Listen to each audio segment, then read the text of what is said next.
Alright, so if you've been watching my videos here on YouTube, you know I keep and breed snakes, mostly ball pythons, with a couple of reticulated pythons on the side. And let me tell you, when I first started into snakes, I always thought, wouldn't it be interesting to get into some of the venomous, like the king cobras or something like that? As a matter of fact, some of these YouTubers actually work with king cobras.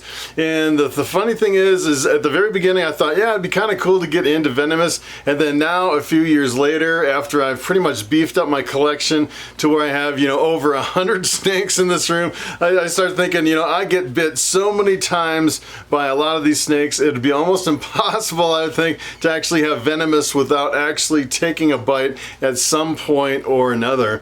And I started looking into some of these snakes, and as a matter of fact, if you get bit by certain cobras, you can actually die within 60 minutes. It's no joke. And I've seen a lot of these guys that work with venomous, and they'll get one tiny little bite on the tip of their finger and it'll do them in. It's serious. You definitely don't want to be playing around with venomous snakes unless you absolutely know what you're doing.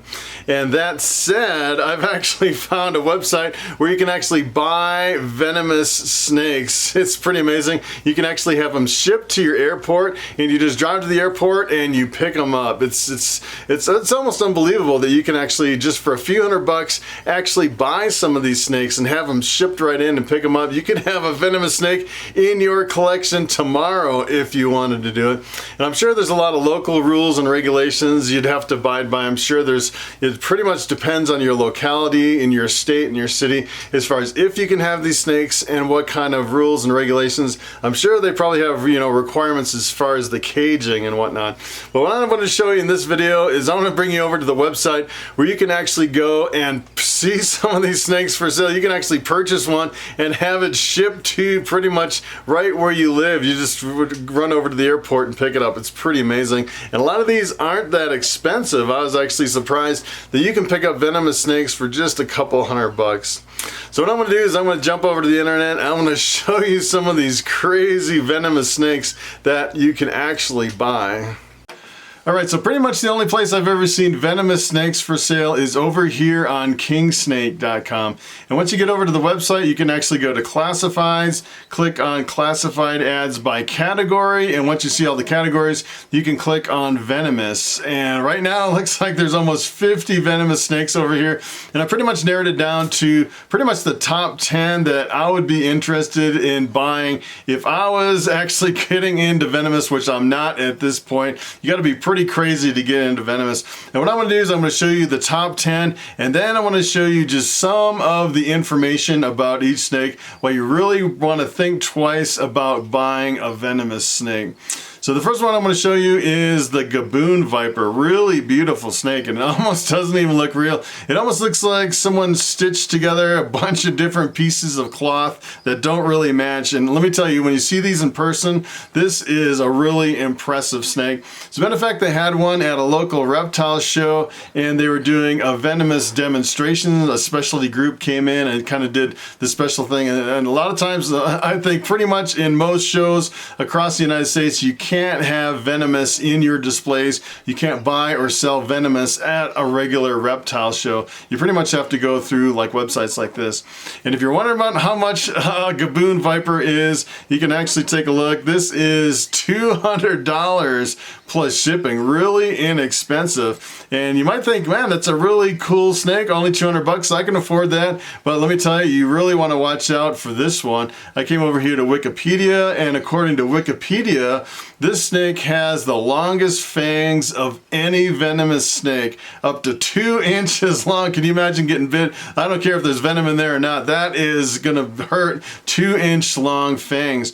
And in addition to that, it also has the highest yield of venom of all snakes. So when it bites you and it injects the venom, it injects the largest amount of venom out of all the venomous snakes, which is that's really crazy. You definitely want to think twice about buying a Gibraltar Viper. Here's another one. This is another Viper. This is the Rhino Viper, West African Rhino Viper. And I want to show you this full screen because this is similar, but look at the colors on this one. Really beautiful snake. Really impressive. This one's a little bit more expensive. This is selling for $750. It gets about 3 feet long. But if you're thinking about buying a West African Rhino Viper, you keep this in mind over here on Wikipedia. This is considered to be one of the most dangerous snakes in all of Africa, and that is pretty much all I need to know that I am definitely not going to get into that project. That is crazy buying a snake like that. Really beautiful though.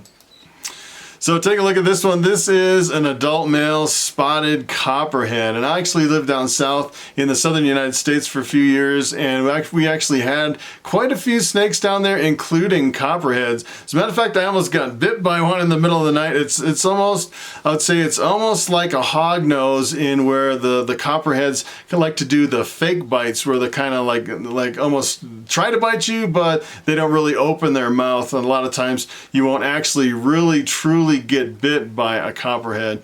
As a matter of fact, if you come over here to Wikipedia, they say they're generally not aggressive and bites are rarely fatal. The rarely kind of has a hint there. All right, sometimes these are fatal, but most of the times they're not. And I probably would stay away from copperheads, even though they're, you know, considered not quite as venomous as a lot of these other snakes.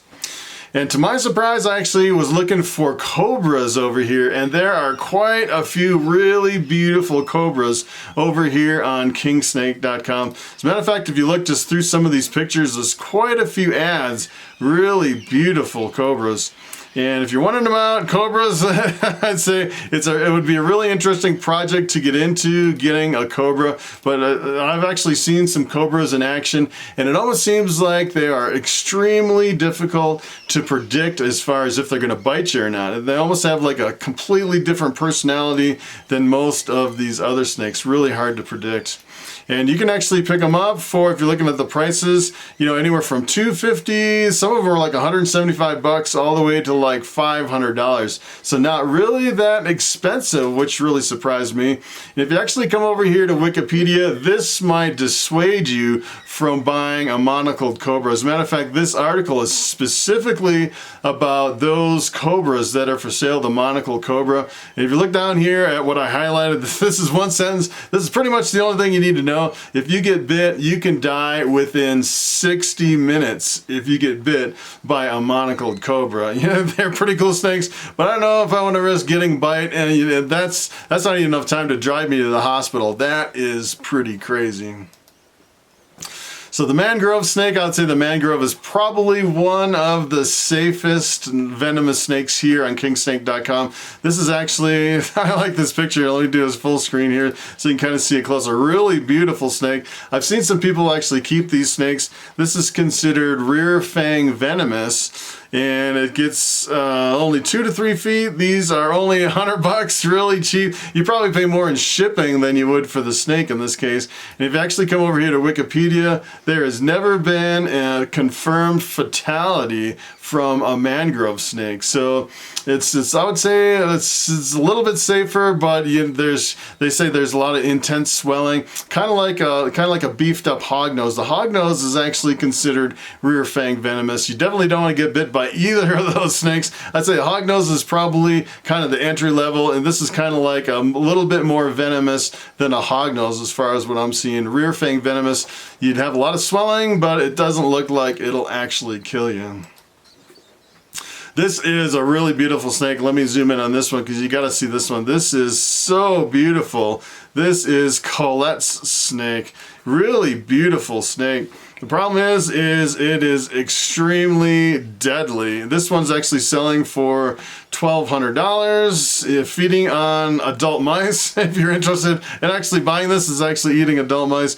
Then if you come over here to Wikipedia, this is actually ranks 19th in the world's most venomous snakes. Number 19 out of all the venomous snakes. You definitely want to stay away from this snake unless you have some really good, you know, facilities and procedures in place to where you can actually control this thing.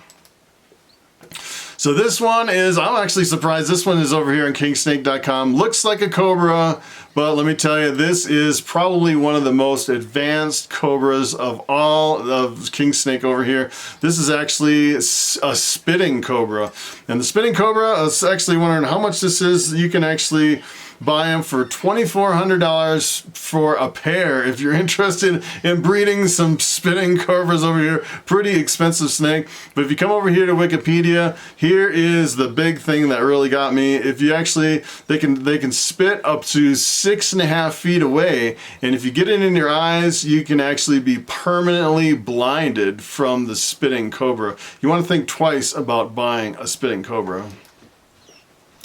So here's another one, the Western Green Mamba. I'm actually surprised this one's on here too. Mambas are one of the most dangerous snakes. And this one is actually only $375 each, which kind of surprises me. It's really beautiful snake. It looks really, almost doesn't even look real. It almost looks like a piece of artwork, how amazing it looks. But let me tell you, it is super deadly. And if you look over here on Wikipedia, they are extremely nervous and prone to attack aggressively if cornered. And most bites end up in a fatality. You definitely don't want to mess with a Mamba. So here's another one. This is the baby albino western diamondback rattlesnake, and they're native to the United States, not too far away. They're actually in New Mexico and the surrounding areas here from Colorado. I don't think they're in Colorado here. I haven't seen any localities here, but it's interesting that you can actually buy one, the western diamondback. As a matter of fact, if you come over here to Wikipedia, it says the majority of snake snakebite fatalities in northern Mexico are from the western diamondback. It causes the most fatalities out of any snake over here, and it also causes the greatest number of snake bites in the United States, which is pretty amazing. It's really common here in the United States, and it causes the most fatalities. I'm actually amazed that they're selling it over here on king snake. So here's another one that's really beautiful. This is actually the Hagin Pit Viper. Really beautiful snake. I didn't find a whole lot of information on this one. I just thought it was extremely beautiful. And this one is selling for $800 a pair. It's kind of interesting that they sell these as breeding pairs, like you're gonna breed them and make more of them. I think it'd just be cool to buy one just as kind of a standalone project without actually breeding and having tons of venomous snakes running around. But if you look over here on Wikipedia, pretty much the only thing I could find about this one is that it comes from Southeast Asia. A really beautiful snake. Alright, so it is time for the question of the day. And Mocha the artist asks, since you go through so much substrate, how do you go about disposing of it? And that is a very good question. Essentially, what I use is a coconut husk substrate. It's a coconut chip made by Pro Coco. I go through quite a bit of substrate. As a matter of fact, I probably go through 7 or 8 blocks every single month. It's quite a bit. Fills several garbage bags full of substrate. As a matter of fact, when I first started out, I pretty much threw it all away until I realized it works really good for landscaping material. And I pretty much did all the landscaping around my house. It works really good in the flower beds. And then I started giving away to friends and family, and everyone's got coconut husk all in their gardens. And then I decided to actually start selling it on Craigslist as a kind of a recycled flower bedding garden mulch. And let me tell you, there's people waiting in line to buy it. It's pretty amazing. I think I recoup most of my money from my substrate for my snakes is selling it as a recycled garden mulch. So that is pretty much it. Thanks for watching, and I will see you next time.